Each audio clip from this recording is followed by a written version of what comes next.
Welcome to Spectrum News at 4. I am Rita Enum coming to you live from New York. Let's take a look at the headlines. U.S. condemns Kwara killings, backs Tinubu's security deployment. Reps Committee summons FCT Area Council Chairman over 100 billion naira indictment. Plus, Japan to restart world's biggest nuclear plant. Stay tuned for detail of these stories and even more in a moment.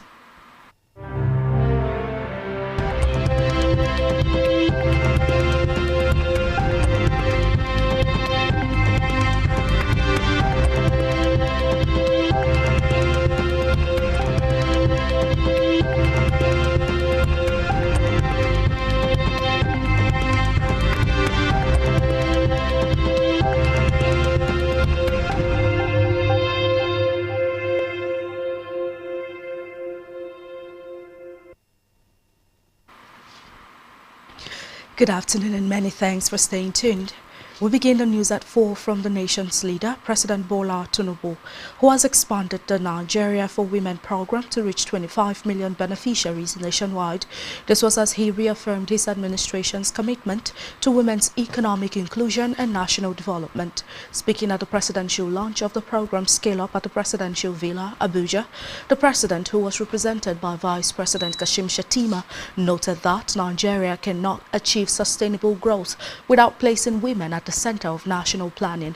According to him, a nation that relegates its women is a nation bound for implosion, stressing that it is why his administration has not only placed women at the forefront of decision-making, but has also entrusted them with leadership in causes that redeem the national promise. The president designated 2026 as the year of social development and families in Nigeria, directing coordinated action across all levels of government.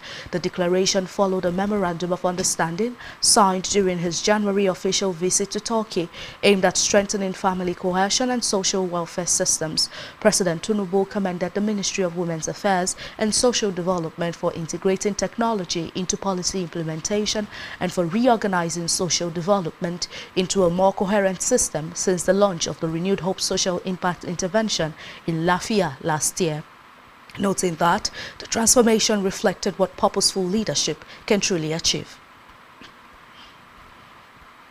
Away from that, the federal government has launched Nigeria's National Halal Economy Strategy, a comprehensive framework designed to position the country within the estimated $7.7 trillion global halal market and unlock up to $12 billion in domestic economic value over the next decade.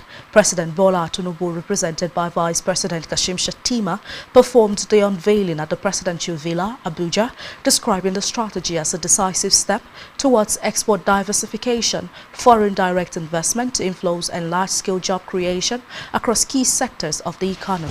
Shettima said the initiative signaled Nigeria's readiness to compete in a fast-growing global marketplace, increasingly defined by quality standards, traceability and ethical production systems, rather than narrow religious interpretations. He added that the strategy was projected to contribute an estimated $1.5 billion to the nation's gross domestic product by 2027 if effectively implemented. In another development, the House of Representatives Public Accounts Committee has summoned the chairmen of 6 area councils of the Federal Capital Territory over alleged financial breaches running into over 100 billion naira, following an indictment by the Auditor General for the FCT. The affected councils are Abuja Municipal Area Council, Buari, Gwagwalada, Kuje, Abaji and Kwali.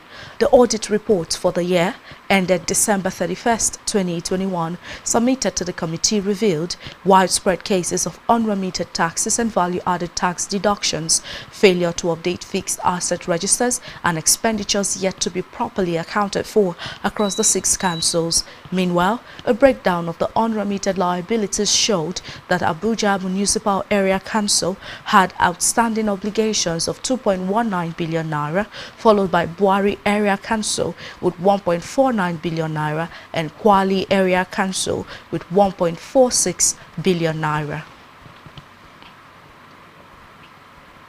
In a separate development, the Conference of Nigerian Political Parties (CNPP) has called for bipartisan Conference Committee of the National Assembly to adopt the House of Representatives version of the Electoral Act Amendment Bill 2026, describing it as a critical point to improving electoral transparency and credibility in Nigeria.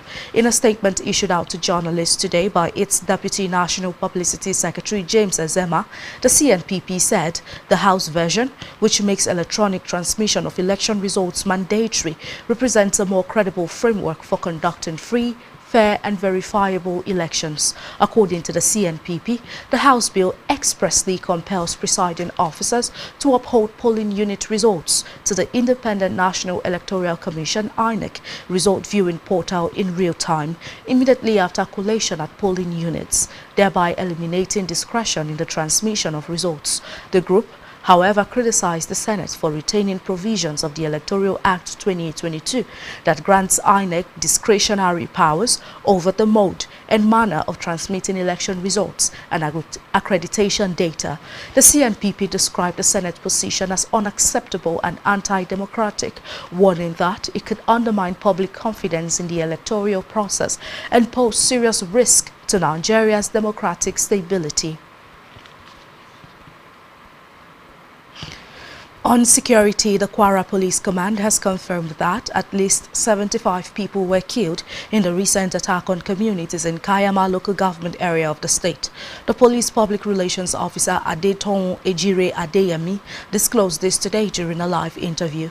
According to her, the Kwara State Police Command was promptly informed after the incident, following which the Commissioner of Police Adekimi Ojo ordered an immediate deployment to the affected communities. She explained that the location of the attack posed a challenge, noting that the affected area is about 2 hours from the divisional headquarters in Kayama, responding to concerns that the attackers may have been in the community for some time before launching the assault. The police spokesperson said investigations were ongoing. She added that ongoing clearance operations in Kwara and neighboring Kogi State had disrupted the activities of armed groups in recent weeks. In a recent development, the United States has condemned the deadly attack on communities in Kayama local government area of Kwara State as conflicting casualty figures emerged from the incident that has sparked national and international outrage.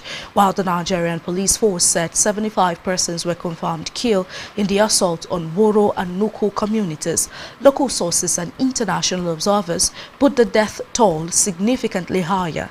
In a statement on X today, the U.S. mission in Nigeria described the attack as horrific, saying more than 160 people were feared dead, while many were still unaccounted for. It welcomed President Bola Tinubu's directive to deploy security forces to protect affected communities. The reaction adds to international condemnation of the attack, which had earlier drawn rebukes from the United Nations and the Republic of Turkey.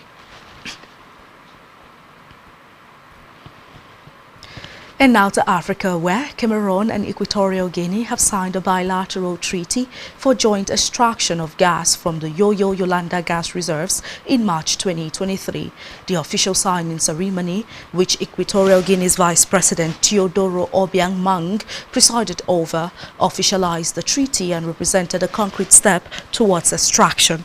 The two countries aim to extract gas and liquefy it at a specialized center in Punta Europa before exporting it.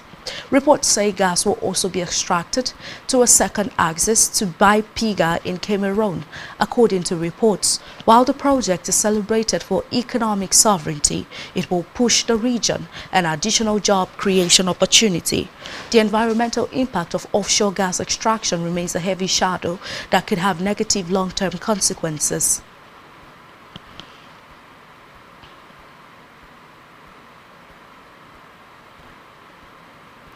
On the foreign scene, Japan will switch the world's largest nuclear power plant back on next week after a glitch with an alarm forced the suspension of its first restart since the 2011 Fukushima disaster. Teiyuki Inagaki, the head of the Kashizaki Kariwa plant run by Tokyo Electric Power (TEPCO), told a press conference today that they plan to start up the reactor on February 9th.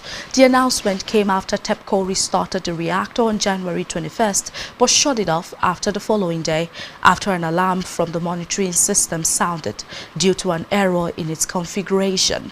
The alarm had picked up slight changes to electrical current in one cable, even though these were still within a range considered safe. Reports say the firm has now changed the alarms certain as the reactor is safe to operate.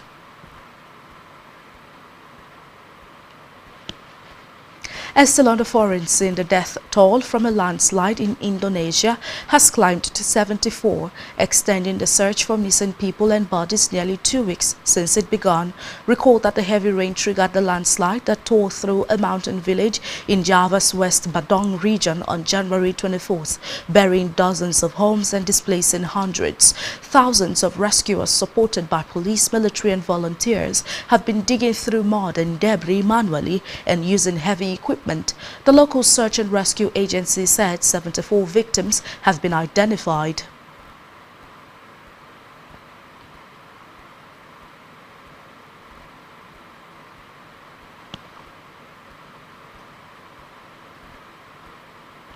And still to come in the news. Super Falcons WAFCON 2026 camp to open February 24th. Stay tuned for detail of this story, and even more stories will be brought to you shortly.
Many thanks for staying tuned and welcome back to Spectrum News within the hour.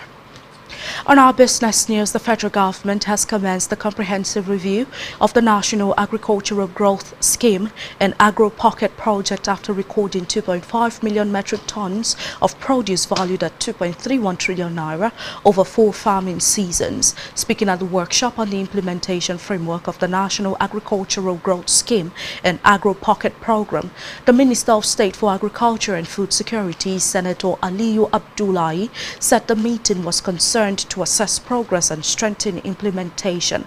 Abdullahi noted that the achievement had positively impacted the nation's food supply and pricing, saying that its significant milestone achievement has contributed greatly and substantially to increased food availability and the stabilization of food prices in the country. He added that the review aligned with President Bola Tinubu's declaration of emergency on food and nutrition security. And still in business, the federal government has unveiled fresh measures to strengthen Nigeria's gas-to-power value chain, describing natural gas as the backbone of electricity supply and a critical enabler of country's industrialization drive. The government disclosed that gas currently fuels more than 70% of Nigeria's on-grid electricity generation, but admitted that structural weaknesses across supply, infrastructure and commercial agreements have continued to constrain power delivery to homes and industries.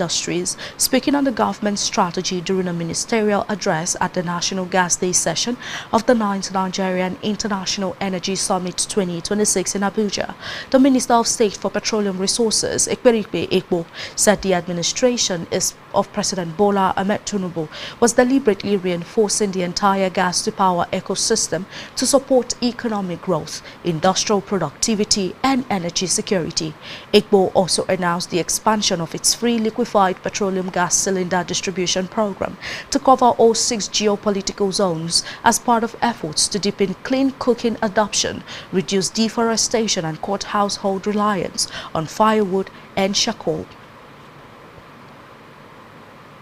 In health, the Federal Ministry of Health and Social Welfare has announced major advances in Nigeria's healthcare system aimed at expanding access to specialized medical services and reinforcing the country's role in global health governance. The initiatives are expected to position Nigeria as a regional hub for advanced diagnostics, oncology and cardiology, while strengthening its leadership in addressing global health challenges such as antimicrobial resistance.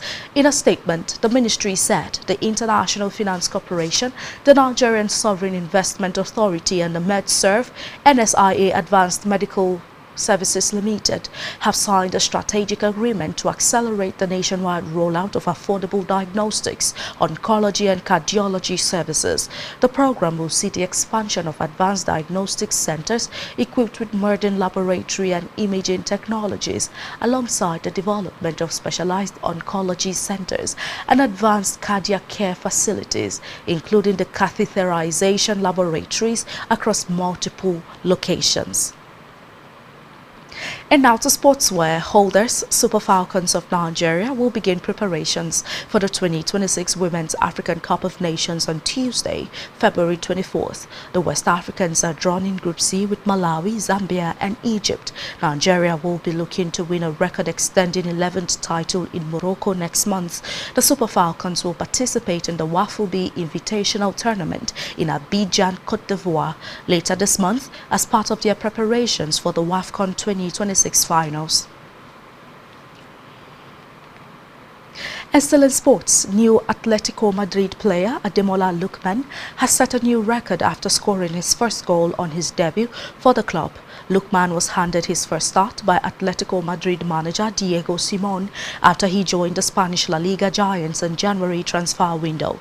The Nigerian international, featured as Atletico Madrid thrashed Real Betis 5-0 in the Copa del Rey quarterfinals. The 28-year-old scored a goal and also provided an assist as Atletico advanced to the Copa del Rey semi-final stage. On our entertainment news, ace musician Innocent Idibia, popularly known as Two-Face, has added his voice to the ongoing debate comparing singer Wizkid with the late Afrobeat pioneer Fela Anikulapo Kuti. Recall that Wizkid sparked outrage after claiming he is bigger than Fela, while responding to Seun Kuti's criticism of him over the comparison of Ojuelegba Crooner with the Afrobeat legend. Reacting, Two-Face described the comparison as ridiculous, emphasizing that it is both disrespectful to Fela's legacy and unfair to Wizkid's career. The African Queen Crooner explained that placing Fela and Wizkid side by side ignores their different eras, impacts and unique contributions to Nigerian music.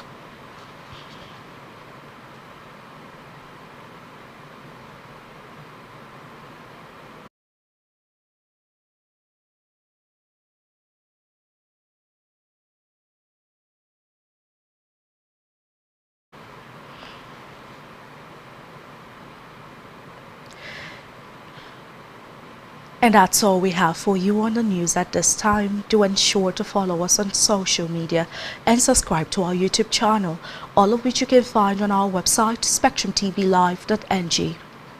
You have been watching Spectrum News at 4. I am Rita Inum. Enjoy the rest of your day.